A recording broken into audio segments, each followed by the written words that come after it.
ทำไมเครื่องบินรุ่นคุณปู่ที่อายุมากกว่า50 ปีถึงยังน่าเกรงขามและไม่ถูกปลดประจำการเครื่องบินที่กองทัพสั่งตายแต่กลับรอดมาได้ทุกครั้ง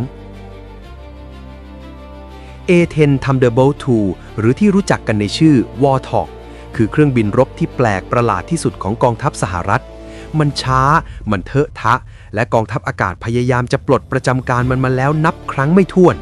แต่ทำไมตลอด50 ปีที่ผ่านมาถึงไม่มีเครื่องบินรบล้ำยุคอย่าง F-35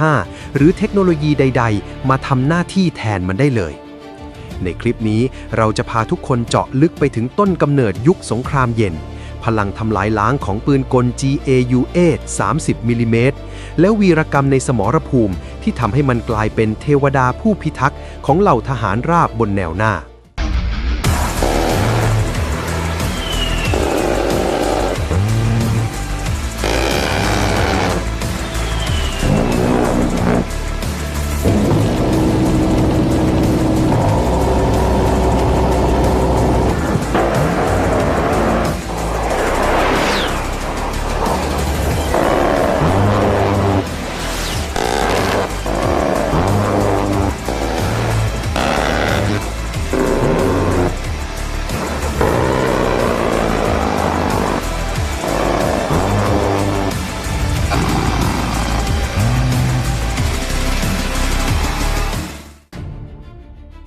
นี่ไม่ใช่แค่เสียงของปืนกลแต่มันคือเสียงสุดท้ายที่ศัตรูจะได้ยิน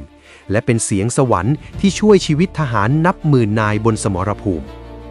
เป็นเวลากว่า50 ปีที่กองทัพอากาศสหรัฐพยายามฆ่าและปลดประจำการเครื่องบินลำนี้ทิ้ง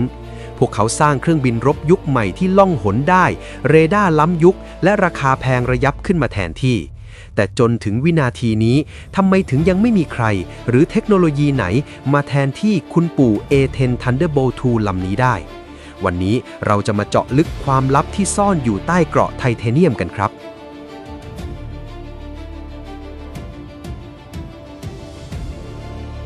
ในยุคที่สงครามวัดกันด้วยซอฟต์แวร์และการพรางตัว A-10 เหมือนวัตถุโบราณที่หลงยุคมันบินช้ารูปร่างเถอะทะจนได้ฉายาว่าหมูป่าหรือวอร์ท็อกแต่นี่คือเครื่องบินรบเพียงรุ่นเดียวในประวัติศาสตร์อเมริกาที่ถูกออกแบบมาเพื่อภารกิจเดียวเท่านั้นนั่นคือการสนับสนุนทางอากาศโดยใกล้ชิดหรือ Close Air Support เพื่อปกป้องชีวิตทหารราบที่กำลังเสียเปรียบ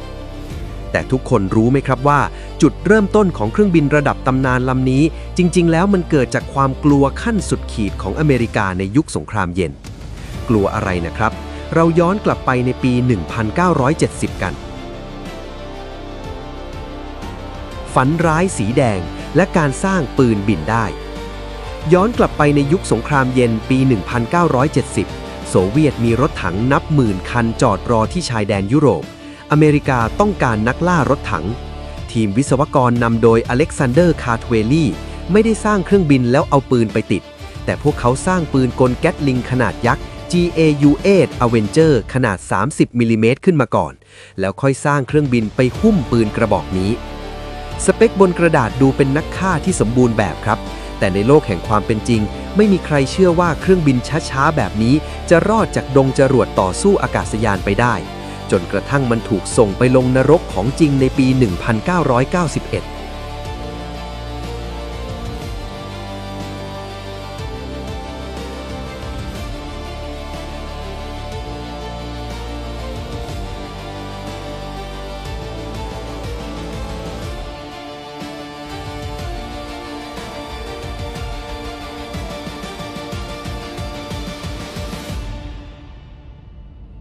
บทพิสูจน์ในพายุทะเลทรายสงครามอ่าวเปอร์เซีย Operation Desert Storm ปี 1991 กองทัพอากาศไม่อยากส่ง A-10 ไปรบเพราะคิดว่ามันจะถูกยิงตกหมดแต่ผลลัพธ์กลับพลิกโชคชะตา A-10 ทำลายรถถังอิรักไปกว่า900คันปืนใหญ่ 1,200 กระบอก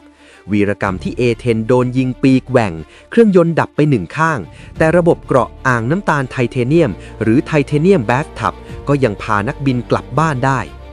ผลงานระดับนี้น่าจะทำให้ A-10 ได้เป็นลูกรักของกองทัพใช่ไหมครับแต่เปล่าเลยครับเพราะศัตรูที่น่ากลัวที่สุดของ A-10 ไม่ใช่จรวดของข้าศึกแต่มันคือเจ้านายของมันเอง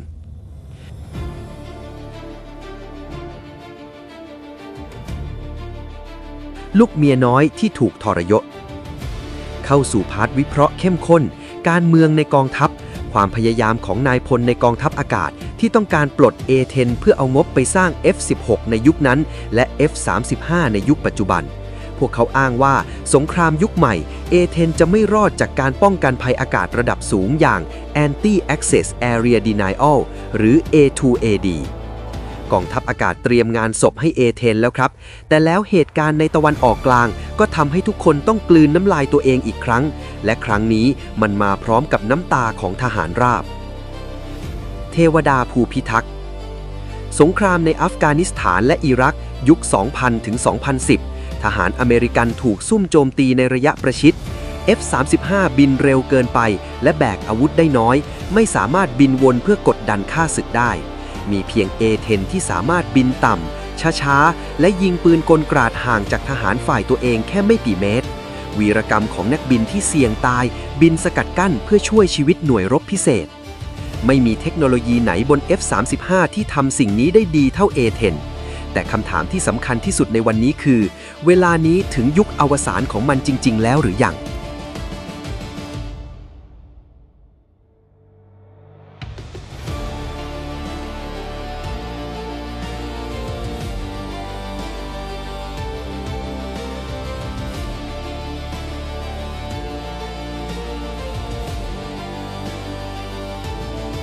สรุปว่าทำไมไม่มีใครแทนที่ A-10 ได้เพราะมันไม่ได้ถูกสร้างมาเพื่อต่อสู้กับเครื่องบินด้วยกันแต่มันถูกสร้างมาด้วยปรัชญาการปกป้องคนบนพื้น